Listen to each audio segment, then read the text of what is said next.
and welcome to Connected Inc. 2022 Humanity Day. My name is Erin Weiner, and I am a marketing director for Wacom in the Americas. I am thrilled to welcome you to today's session and introduce you to a group of people that I've had the distinct pleasure of getting to know over the last few months. Joining me today are some folks making a real difference in the world, and I'm excited to introduce Matt Dombrowski. Matt is a creative director at the nonprofit Limitless Solutions and an associate professor at the University of Central Florida. Victor Davila is an illustrator and a designer. He is also the head of the AIGA in Florida and an associate professor at the University of Central Florida. Zachary Pamboukas, who is a superhero in his own right, and the co-creator of the Bionic Kid comic series, and Nico Pamboukas, who is Zachary's father. So to start out, let's talk about Limitless Solutions. Limitless is a nonprofit organization whose mission is to empower confidence and increase accessibility in the limb difference community through art-infused bionics. Matt, can you tell us a little about how Limitless began? Absolutely. In 2014, a PhD student by the name of Albert Monero was going to UCF to get his aerospace engineering degree, and his aspirations were to work in space and on rocket ships and all that fun stuff. And just out of coincidence, he overheard a radio interview that talked about the cost challenges when it came to children receiving prosthetics, whether it is prosthetic arms or any type of prosthetic. And what he found out was that the cost of a prosthetic could range anywhere from $25,000 upward, and that would be the cost that family would have to bear to pay for their prosthetic limb. And this would be something that would change as the child grows. So it was really, a situation that needed to be addressed. And, from that interview, he went back to his group of friends and basically asked them, is there anything we think we can do? And this whole Limitless mission really started at a kitchen table with a bunch of really amazingly brilliant engineers who wanted to make a difference in the world. And from that point on, Albert's trajectory kind of went into a different direction. Thankfully, he stayed here on Earth and didn't go into space and all that fun stuff. But he worked with his group of brilliant engineers, and they developed a cost-effective prosthetic solution using 3D printing. And his goal was that rather than make it more affordable, why not give it away free of charge to families who are in need? And that's basically the groundworks to what Limitless became today. So we're a nonprofit, and our goal is to, again, like you said, empower children through really cool looking creative bionic arms. That's awesome. And I understand very quickly that you got some notoriety. Limitless got some notoriety from some famous people. Yeah. So early on, this is just right before I joined the company, but early on, we were working on the bionic arm for a little boy named Alex. And Alex was one of our first bionic kids, and he was a huge Marvel fan, and just out of coincidence, somebody knew someone who knew someone else who knew Robert Downey Jr. And essentially, it just kind of spiraled into amazingness right after that, because what happened was Robert agreed to meet with Alex and deliver a bionic arm that was themed based on Iron Man, which was a really cool experience. And that video ended up going viral and really getting Limitless out there to the world, and really showcasing what amazing kids we get to work with during the process. So we're really grateful for Robert to kind of help us with that initial part of our mission, and really just, get the word out there and be a really good sport. He pretended to be Tony Stark. And a fun side note on that, in that video, when Robert says, do you know who I am? He says his name is Robert, and Alex is really excited because Robert Downey Jr. was actually a little worried that Alex would think he was Tony Stark. So it worked out. But Robert was an amazing individual. He actually flew the family out to be on the Avengers set, and Alex got to meet all the different Avengers and show off his new bionic arm to all the superheroes just like him. That's amazing. I love something that came up when we were talking previously about one of the kind of missions or mantras is empowering underserved communities with technology through creativity. And so, you know, while this originally started to be more cost effective, the artistic element and what that brings to the recipients really is where you guys stand out and are different. Can you talk to me about an adoption of prosthetics and how these artistic arms have really kind of changed some of that? Absolutely, yeah. So right after the Robert Downey Jr. video, I was actually approached by this group of PhD students and master's students from UCF, and they realized very quickly that they needed to bring an artist on board to help them with this kind of grand scheme of things. And just to put in perspective, UCF has been really great, our university, with supporting this mission from day one. They actually gave them a closet in the engineering building, which space in a public university is very hard to find. So, you know, I remember the guys when I met them were actually clearing out a closet space so they could make it into their pseudo office as they went forward. So for us, what happened is I met these young men. I thought they were absolutely brilliant, absolutely amazing. And that's kind of where we kind of got onto our journey together.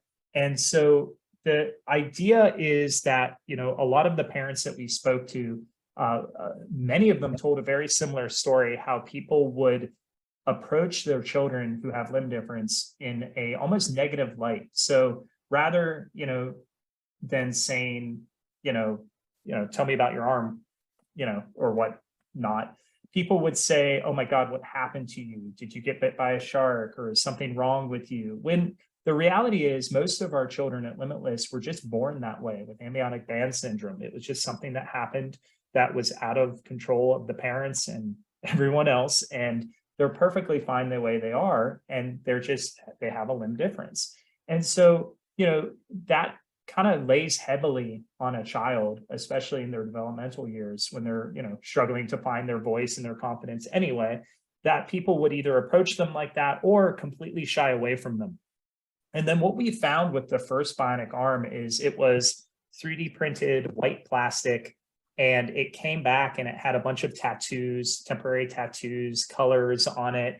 And we asked little Alex, we said at that time, what's going on? Why do you want the arm like this? And he said, you know, he wants to stand out. He doesn't want to blend in. And what we found is, especially after the Iron Man experience in the grocery store, Alex wouldn't hide behind his mother anymore. He would actually walk in front of her. But the really cool thing was, and this is where the art comes in, people no longer asked what was wrong. They changed their tone and they said, that is an awesome arm. Tell me about that. That is so cool. Show me how it works. And so, you know, art is about communication, no matter what type of art you do.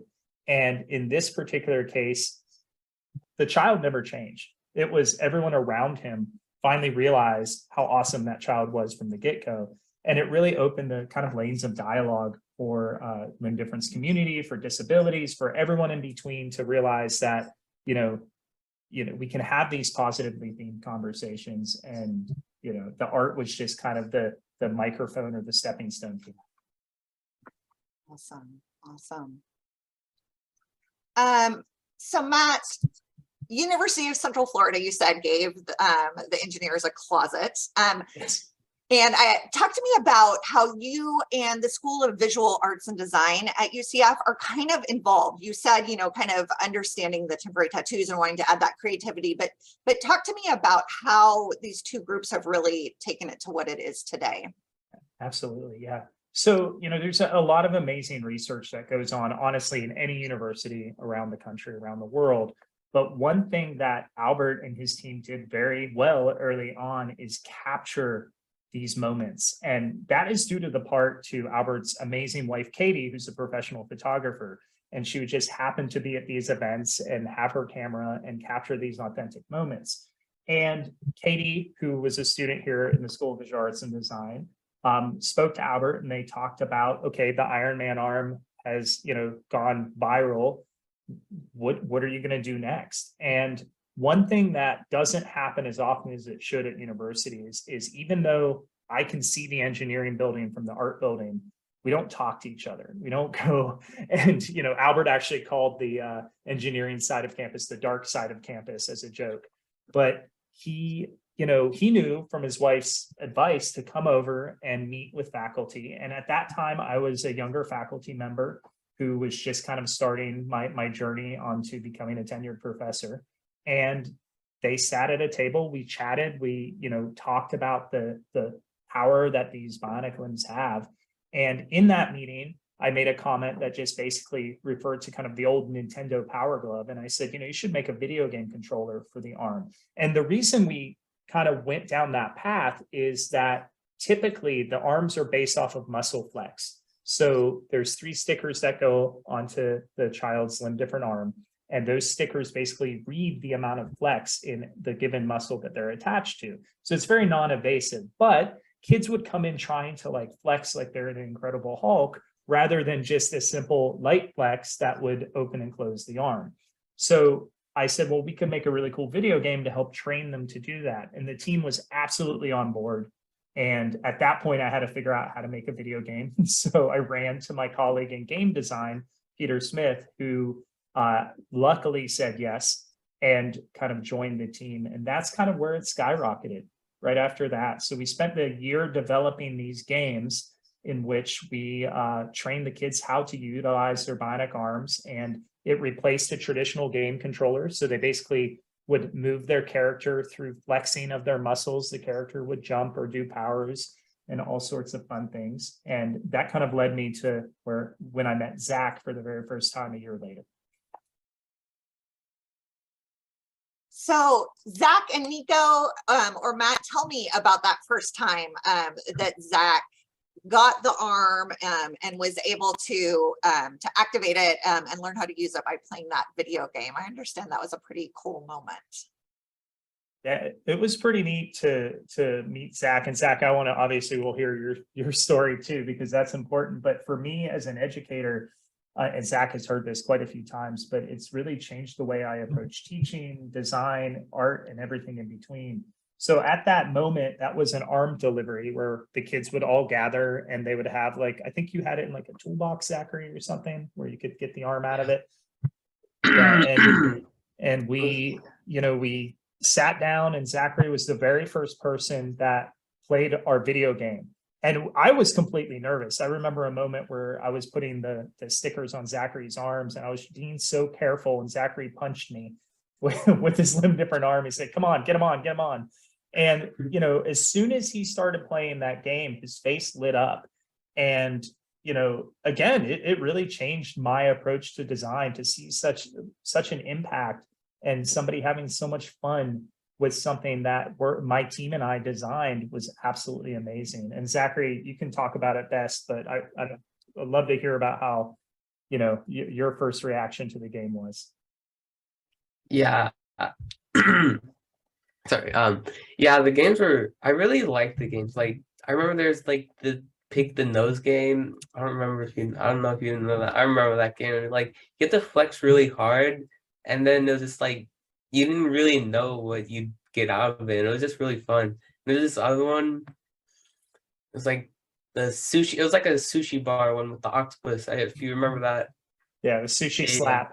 Yeah. I don't really remember playing that, but yeah, I do remember that game. It was actually really fun. And my favorite, Smash and Crash. That one actually was just so much fun. I could be playing that for days and days. It was just I need to get the high score. And just even though it's originally it's not really much, but it's still just really fun. And then expanding is just even more fun. And we even added it into the comic because we liked it that much.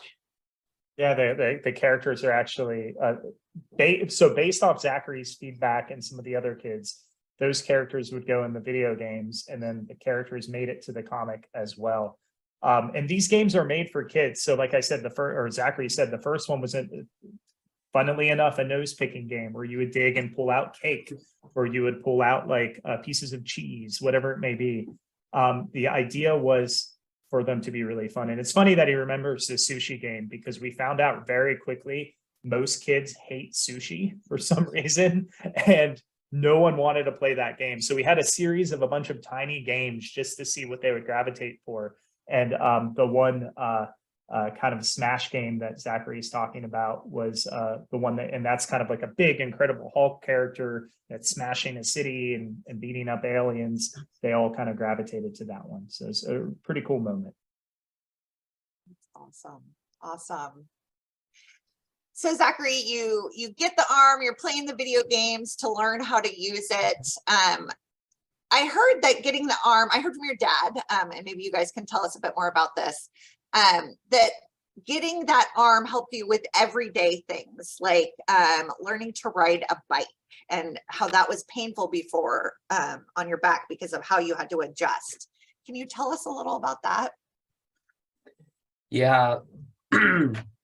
Yeah, I kind of like, so before I had to like bend down to the bike so I could reach both of the handle things, but since the arm kind of gave me like that extender thing, it like helped me with like on my back. It made it easier on my back, and yeah, it helped a lot more. Like carrying two-handed things, like carrying groceries, that also helped me, like, so I could help more around the house.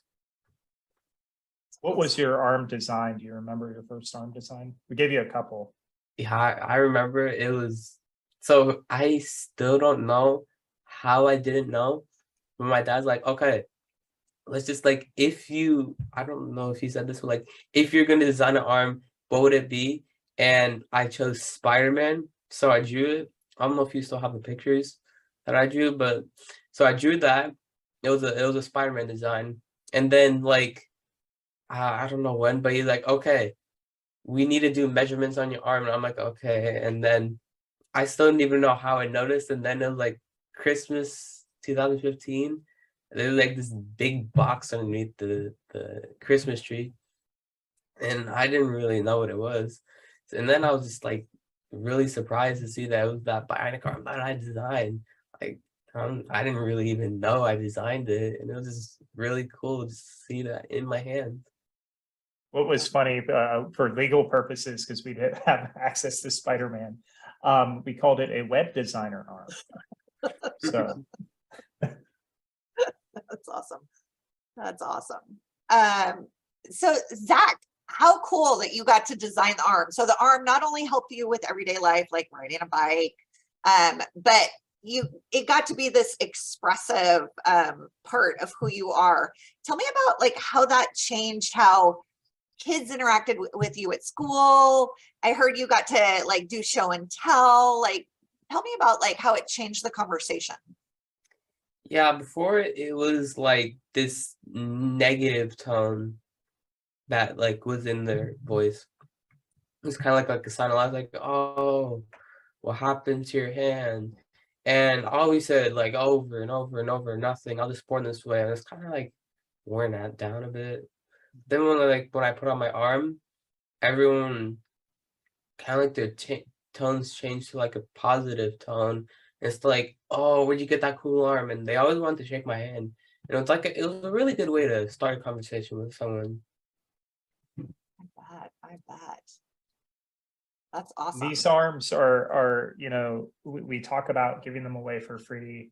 And I know Nico can kind of probably explain this more than I can from the parent perspective, but parents who have limb different children are faced with a lot of like unknowns when their child, because a lot of times they will know that the child is going to have a limb difference before the child is born.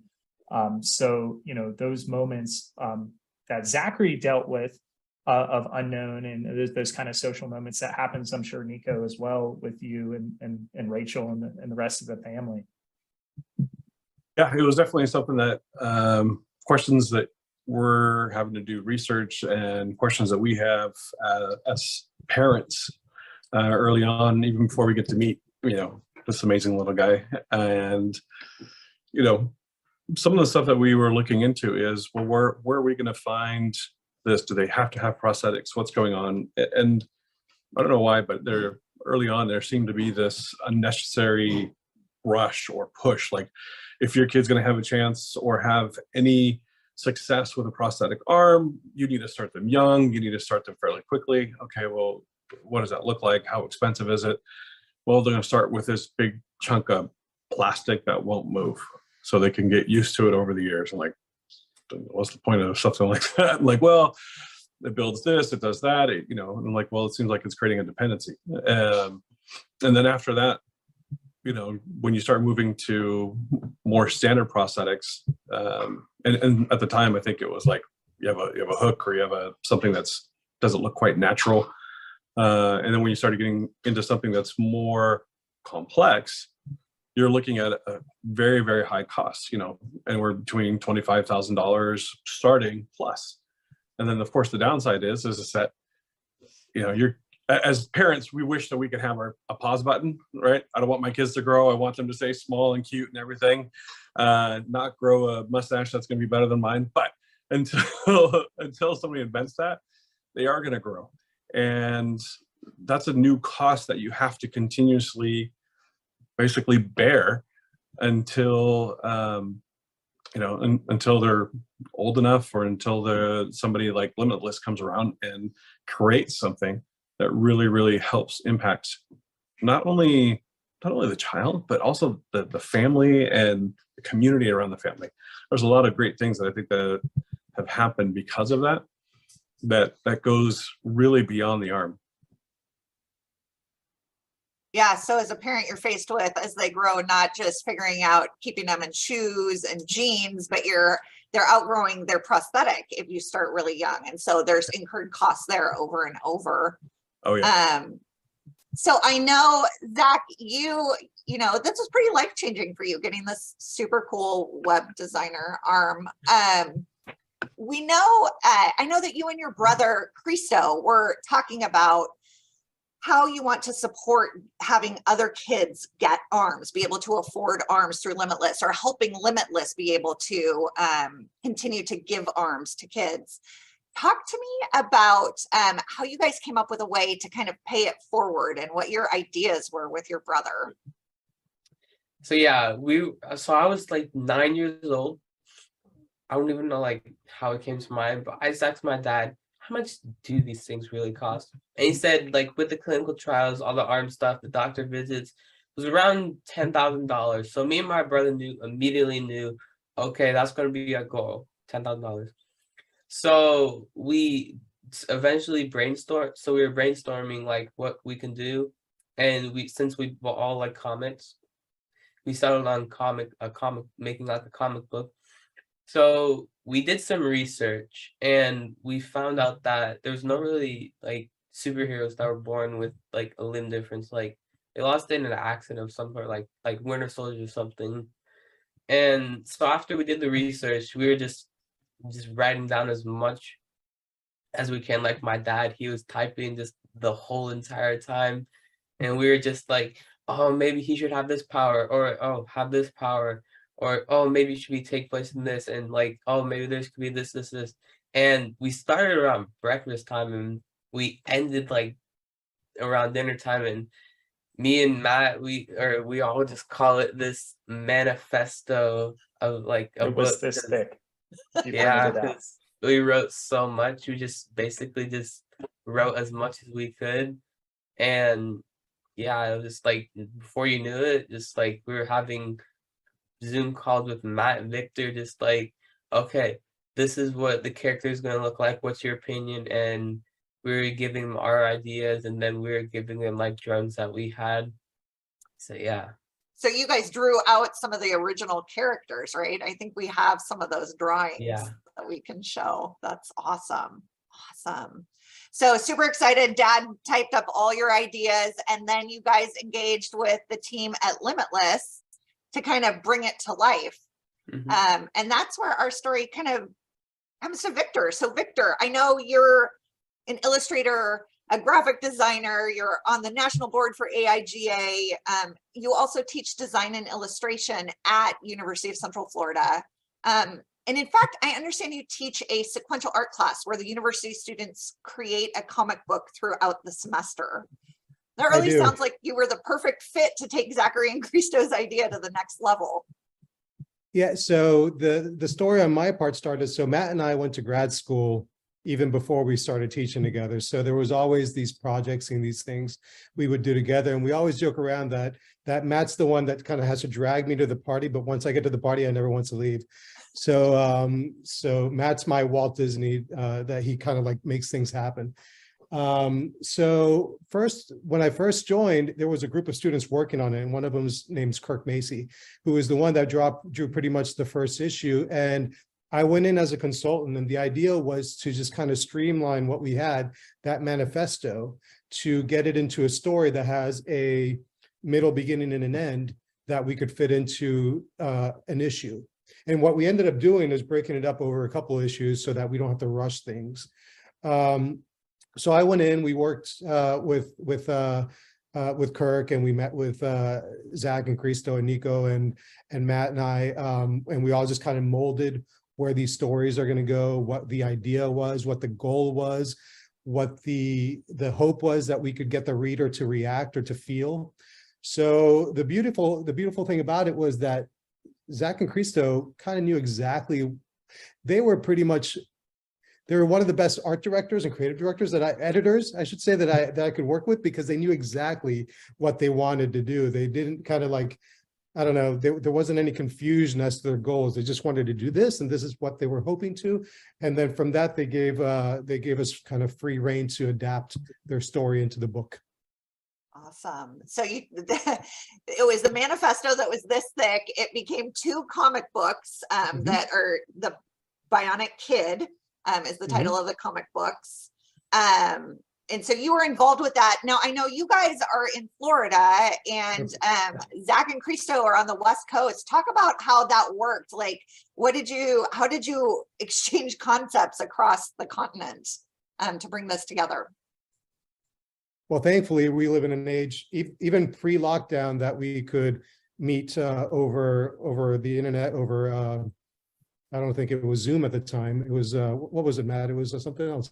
Like Google Meets or something. Google Meets, Google Hangouts or something like that. So there was a lot of those meetings, and we were able to join, send files back and forth. It was a kind of endeavor that I don't know if it would be that easy if we would have tried it even 10 years ago, just because it was a lot of kind of like, the technology that we live with right now just made it a little bit more seamless than it would have maybe a few years ago.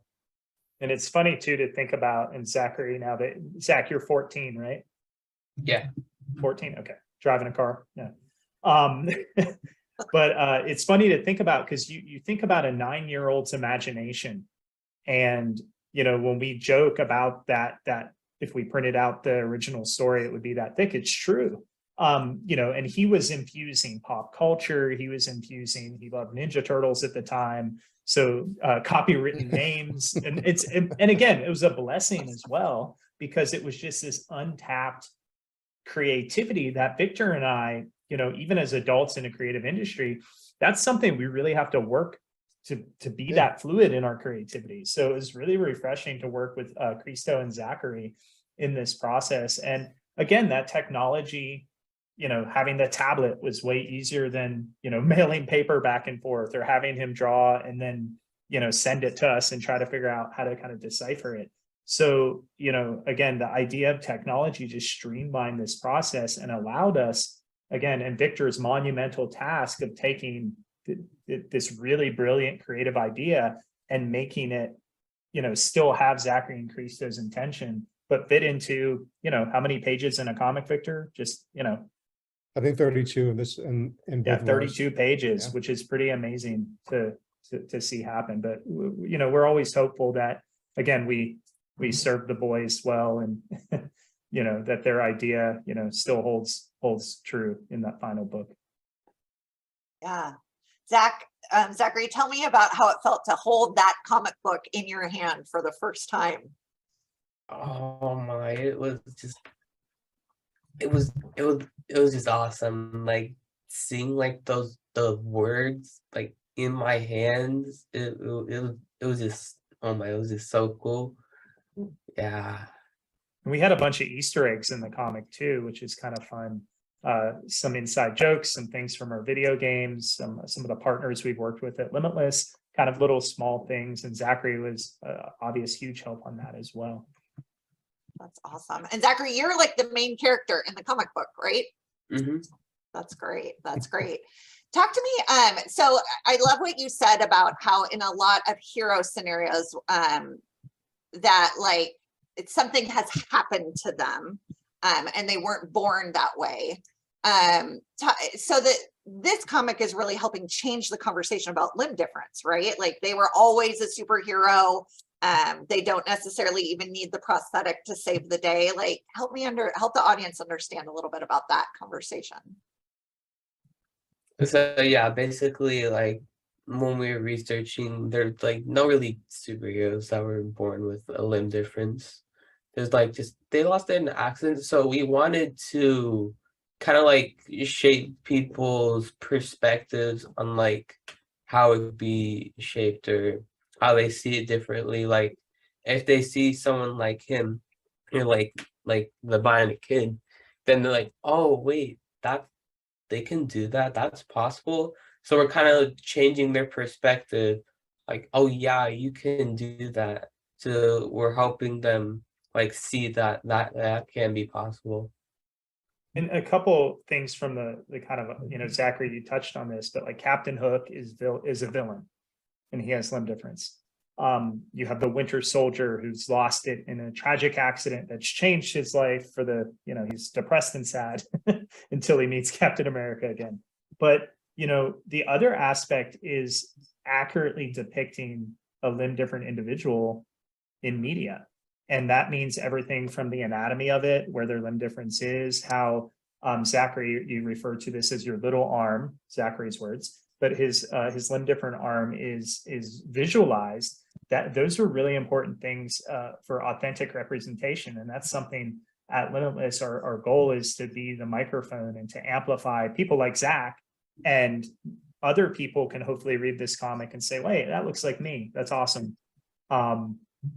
You know, and the character is happy and exciting and funny. And, you know, and actually in the second comic book, the way we kind of like wrap up the first of the Bionic Kid story is that the Bionic Kid doesn't need his prosthetic to win. He was fine. He was a superhero all along, and the arm did not enable him to do that. He actually doesn't need the arm to win against the villain at the end. So some really amazing themes. There's themes of anti-bullying in the comic, how to, you know, use other kind of non-violent confrontational kind of solutions when you're dealing with a bully. I know Zachary plays him in a video game in the comic book, and in the end of the books, you know, spoiler alert, sorry for everyone who hasn't read it, but you know, he ends up befriending the bully, and the bully understands that, you know, he was just not informed and needed to know more information. So again, this is from a 9-year-old and his brother, who I think was like 11 or 12 at the time. Those are some pretty deep, like thoughtful subject matters to kind of cover. There was a mother and her son. This is the one I think I mentioned before, where her son had a limb difference, but it was with his leg, and he was dealing with a lot of stuff and he didn't know where to go. She saw that commercial for MegaCon and bought tickets that day just so they could come down and chat with Zachary and get an idea and buy a comic. And you know, that was where, you know, her mom's crying and she's like, he's finally smiling, oh my gosh, he's engaged. You know, I can't get him to talk worth anything. And she was really worried about his overall mental well-being. And you know, this is where, going back to what Matt said, we don't know what the overall impact has been, and all we can do is continue trying to find and let people know that there is representation for them out there. Yeah, absolutely. Yeah. Wow. Well, one of the questions we have for Connected Ink this year is, do Wacom's technology and tools really contribute to human creativity? I know Matt and Victor, you guys talked about the creation of the comic book. The illustrations were done on a Wacom Cintiq. Matt, I know that at Limitless, you guys have all kinds of interns, not just artistic interns, but all kinds of interns that are using Wacom products to do all kinds of things. Can you share with the audience Absolutely. how Wacom is helping further your mission? Absolutely, yeah. So to put in perspective, I was there when we hired one of the first art interns who actually does our branding now full time, well graduated from UCF, which is pretty amazing. But we started in that closet, and since then we have now a 6,000 square foot facility where we're kind of gearing up to continue FDA pre-trials and hopefully serve more kids like Zachary. And the technology like Wacom plays a huge role in that. And I mentioned this to you, Aaron, before, but really good technology is technology that disappears, which is, it kind of sounds funny, but it's, 99% of all design is invisible is something I know. I can hear Victor's voice saying it, but it's true. So the Wacom tablets allow us to, we mentioned this before, but streamline what we have. And so now we have upwards of, we started with that one intern. We have upwards of 52 interns this fall, and they come from 9 different colleges at UCF, which is pretty amazing. So we have mathematicians, scientists, biomed, we have engineers, of course, artists, game designers, communications and PR and marketing students. Everyone comes together and plays an integral role in this mission to help kids like Zach. And so the Cintiq tablets are used across the board. We use them for the comic books, which was awesome. I mentioned video games, but we've designed multiple video games. So we use them for the 2D art. We use them for the 3D character sculpting and the design of the 3D characters in our training games. We've created a ton of arms and arm designs using programs like ZBrush and even concepting them with Substance Painter from Adobe. And all of those are done through tablet technology. Our goal is to, again, the why behind what we do is so important, not the how we do it, but having products, and this is genuine, not just because we're at a Wacom event, but having products like Wacom make that possible. And they allow us to, put a Wacom Cintiq stylus and Cintiq into the hands of a biomed engineer or a chemist who's learning how to mix paints and they want to concept what the final product may look like using other digital tools and software. So that multi-directional STEAM or STEM learning is so important for what we do. And again, having access to that technology makes that a lot easier. I love what you said about the technology kind of disappearing. I think that's so core to the origins of Wacom. Our company name, Wa, actually, we're a Japanese company, and Wa means harmony in Japanese. So it's harmony with computers. And that's what we want, is we want people to just be experiencing this flow, and they're doing and creating and not thinking about the technology. Our tools are just enabling their creative process. So I love that you brought that up. Okay, so we've talked about a lot of the origins, the comic book, the great work you guys are doing. Talk to me about what's next for Limitless.